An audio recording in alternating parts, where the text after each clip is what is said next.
Hey, good afternoon. Welcome to Doug Pagitt Radio on AM 950, the progressive voice of Minnesota, and over at DougPagittRadio.com. Glad to have you all aboard. We have a little conversation here on Sunday afternoons that we call religious radio. That's not quite right, because sometimes, we're not talking from the right political perspective, and very often it's our own brand of fun radio. And joined here in the studio by a fill-in sidekick. Like a round kick or something. Like, I don't know what you do. Like what's Roundhouse, Rodney Roundhouse. We talked about that the other day. That voice you hear is Carla Barnhill. And John Music, who's the normal sidekick on the show. I was talking about Casey Jones and Roundhouse Rodney. And he had no idea who you were talking about. Not a clue. This guy, this poor fella. I feel bad for him. Yeah, didn't have a single idea. And I was thinking about walking in my winter underwear. Right. And for Minnesota residents. And I cried the day that show went off the air. I remember it distinctly. Really? Watching it and weeping. Like what were you, like a kid? Like no, I was probably, I don't know how old I was, 5 or 6 maybe. 5 or 6. When Casey Jones went off the air. Yeah, and I remember distinctly sitting in my basement being so sad that it was over. It was like my grandfather had died. I mean, it was just terrible. Well, I'm beginning to get that sensibility right that might be how people are going to feel if this radio program were to ever fall off the air. I think you're probably right. They'll remember where they were. Sometimes it's better to have never loved than to have loved and lost. So true. So I guess a warning. There's a warning. Turn off the radio now if someday before it's too late. You don't want to be heartbroken. Make it your choice. Yeah. Not something that happens to you. Leave them. Don't let them leave you. That whole kind of thing. So I'm Doug Pagitt. That's Carla Barnhill. Carla is normally on every other week with an advice segment, but today she's going to be with us for 2 full hours. Hey. And we're joined by the engineer, by our little 1%er around here, by the only professional in the room, the one who's going to keep this train on its tracks, Brian. Hey, Brian. Hey, that's a lot of pressure. Yeah, well, let me tell you, my friend, it's going to get we're going to get to wobbling, and you're going to need to step in and save the day. I'm ready. Brian, how's your week? How has it been? You're a couple of weeks here into the new job. That's right. And, first day solo right now. Wow. Yeah, things are going well so far. You're climbing without ropes. You're running free. Yep, that's right. And how did it go for the rest of the morning? How was the Atheist show? It went well. Yeah. Smooth running. Oh, excellent. Yeah. Excellent. Even without the hand of God behind them. Yeah. Right. They still made it work. That's what I'm here for. Yeah. And the realtors, how were the realtors? They were pre-recorded. Oh, so you had to run a pre-recorded show, right? Which has its own complexities, right? Yeah. And the how about the pet appreciators? I heard the bit of that show. It sounded like it was going great. Yeah, lots of new dog information. A lot of dynamism. Yep. Do you have a dog, Brian? I do not. I'm allergic. Oh well, there you go. You're allergic to dogs. I am. Have you ever tried a Bichon Poo? I have not. Which is a breed of dog. I should make that clear to people. It's not a cleansing activity. That's a good clarification. Yeah, I mean, I actually have had a Bichon Poo, and we had a dog of that variety as well. And I'll just tell you, I have a friend one time that was looking for dogs, and he knew that we had this little part Bichon, part poodle that they call a Bichon Poo, and he was searching for pictures of it on the internet with his wife. And apparently, if you Google search for images of Bichon Poo, it's also some sort of a very bizarre German intimacy sexual act. Yeah. So it's like in the Urban Dictionary. His wife was quite shocked. Like, that's what you want? Is yeah, one of yeah. that? Is this who are you? And he was like, dude. But anyway, these are hypoallergenic dogs, I guess. Okay. That's so you don't get sick. All right. Because they have hair instead of fur, right? Isn't that the Is that difference? so? Well, yeah. I mean, there are breeds of dogs that have hair and not fur, and so people who tend to be allergic aren't, because it's just like being in a room with another person. Whatever dander and stuff it is that makes maybe that's why allergic. our dog Oreo was such a I remember dear Oreo was so He's difficult now on to the live farm. with. Yeah, we did send Oreo but literally to a farm. No, there's no air quotes around this. He truly did go to a farm. Did you go visit him? Ever write to him? No. Pictures? No. So you don't know. No. You don't know what happened on that farm. No, I don't know what happened. I'm just saying that when we told our children that he's going to go live on a farm, we really did mean he's literally going to go live on a farm. Yep. Well, Carla, filling in, how was your week? What did you have going on? It's been a busy week at the Barnhill house. Yeah? Yeah, we got a teenager, so now we have choir concerts to go to. Lots of driving around. Ski meets and this and that and the other thing. And my parents came to town to see the choir concert and the ski meet and everything. And they were...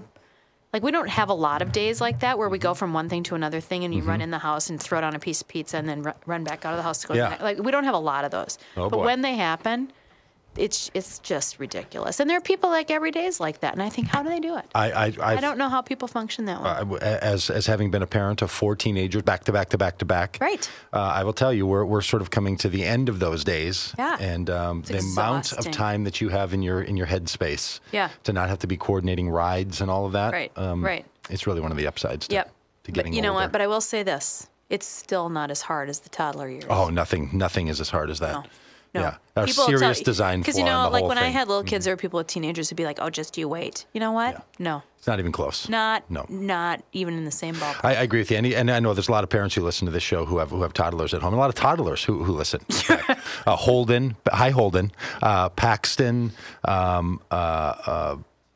Augie. Yeah. There's children who listen to the show, so we like to say hi to the kids. Everett. And we don't just mean Alice, and we don't just mean the little the people, our Jack, kids Milo, themselves. Ella. Yeah, all these people are listening. Nothing harder. Nope.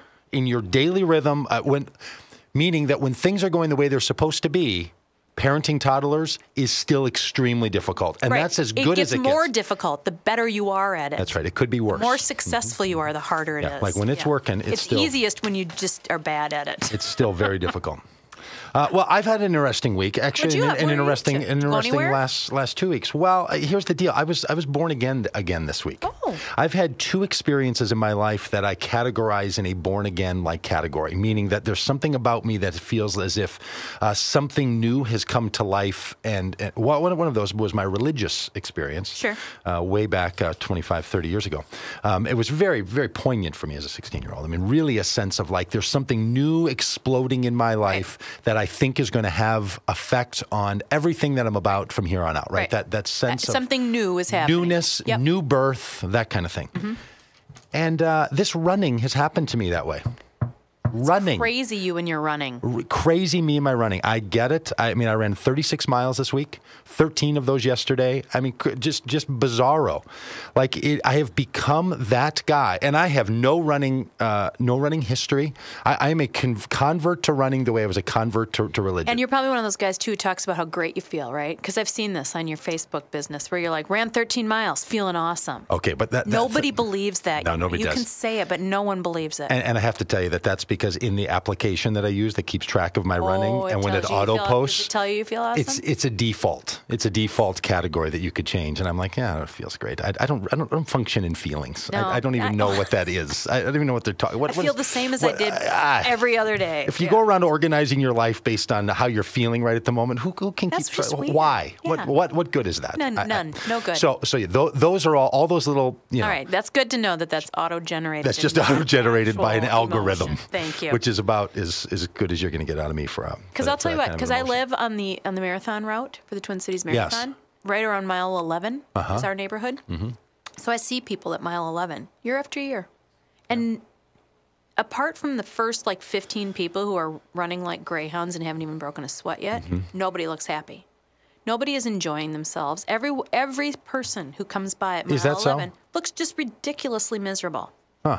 They're hot, they're shuffling, they're tired, they just look like, and I just think to myself, you're not even halfway. No. Well, and I will tell you, I don't yell that out there. You're not even halfway. you should be that person, just the negative nanny over there in the corner, like, you hardly even started. You very well may not make it. And I will tell you, I mean, I've only run 13 miles, a little over 13 miles as the longest distance. So what do I know about marathon running or ultra marathoning, which is what my new goal is, by the way. Now I've got my eyes. There's going to be no living with you. It's ridiculous. Now I've got my sights set on ultra marathoning, which is 50 and 100-mile races. Mm-hmm. You know what I want to. So here's how this is happening. Over the continental divide. Right? I've now decided that what I'm doing is I'm not exercising when I run. Oh. Now I'm exercising in order to run. So when I go on my long runs, that doesn't count as exercise. No. That counts as the payoff for the other exercise.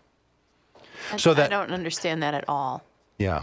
You mean why someone would... No, I don't understand what you just said. Oh, that when I'm running, I'm not comparing it to other kinds of exercise. Like what exercising could I be doing right now for the benefit of exercising? I see. The payoff is the run. Uh-huh. That's the upside. An end in That's itself. the enjoyment. That's the pleasure. It's unbelievable. And now, I was running along. I mean, I saw you yesterday, sort of happenstance running along. I don't know what the look was on my face. My last mile, I think like a happy man. They're really sweaty, but they're happy. very sweaty and smiling while doing this. And I'll tell you, it is. You didn't even want to stop and talk to me. I didn't. I was like, I won't keep you. And you're like, that would be good. In fact, the route that I ran, which included when I saw you, also had me crossing many busy streets where I had to stop, and I don't like the stopping part. Right. I've tried to. I mean, I'm getting a little better at this, but it has been crazy to be someone who runs now as a runner. Like, I'm a new person, and that's like in the last 3 weeks, a switch in my brain flipped. Partly because I'm listening to this audiobook called Born to Run. Oh dear. It's also a book, a reading book, but I listened to it over the last couple of weeks. Is it also about Bruce Springsteen? No, it's not. No, it's not. But it uses that title of that most famous song. No, it's about ultra runners. Okay. And it's a fun little story. Well, and it's about running. So all of a sudden, I've got this whole and this is what happens in these born again experiences, right? You end up with a whole experience. You end up with a community of people.